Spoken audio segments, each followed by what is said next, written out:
Welcome everybody, it's Burnsy Prime here. We got a great kill streak video coming up. It's going to showcase the effectiveness of the armored train, which is one of the behemoths that you can get in Operations, Conquest, and some of the other game modes. I'm pretty sure that might even be just the only two. Don't fact check me on that, I might be wrong.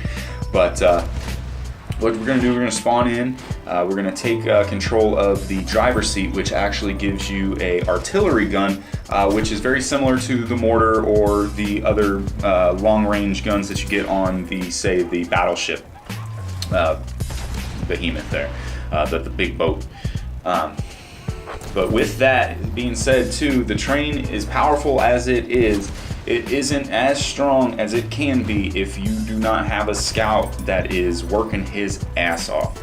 And by that I'm saying he's got to have those spot flares, and if you got him on your squad, which I actually fortunately did in this video, I had my squad guys just laying down flares. They were flaring the hell out of everything, so you can see just how many people are on that map and where these clusters are. And you're just gonna, just like the mortar, put your little reticle over top and rain hell down on them. It does have a very slow rate of fire, so you are gonna want to kind of lead your moving targets to get that timing down. It may take a few shots, but once you get it, you're gonna realize just where and when, what your play, how you can work around that and manipulate that to your liking. But you can see here we get plenty of squad wipes. We're neutralizing a lot of the choke points, and we're just racking up points between myself and the guy. Because every time I'm getting a kill, he's getting the spot flare assist also. So he's making bank on your work too. So it's in his best interest as well to help you out. So if you can link up with a really good sniper and keep those spot flares, keep those guys on the maps, makes your life as the train so much easier.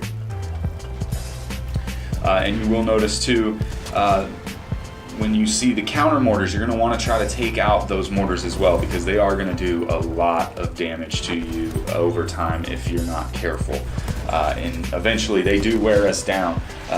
We're going to end up here on a point where most of the point is inside, which neutralizes the effectiveness of the train itself. So if you don't have some good gunners to provide as much defense in the close range as possible, there's a lot of areas for them to sneak out around you in this spot, over the side on the hill there, through those trees. They can flank you and actually attack you on two fronts, because they can get a line of sight on you from inside this point. So make sure you position yourself as much on the point as you can to help your team, because you can actually offer a good defense by having your presence there, but at the same time you do risk taking a lot of damage. As you'll see, I kind of sacrificed the train a little bit for that last little bit.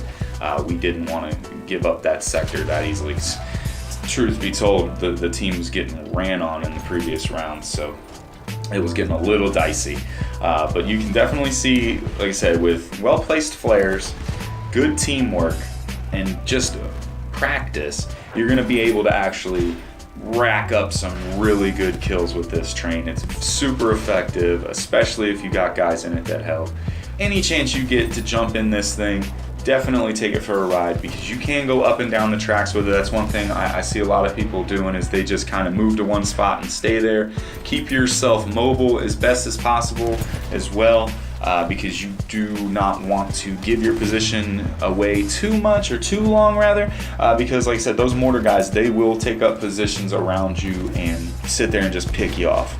If you like the video, give it a big thumbs up, a comment, a share would be appreciated. I'm Burnsy Prime. It's time to get gaming.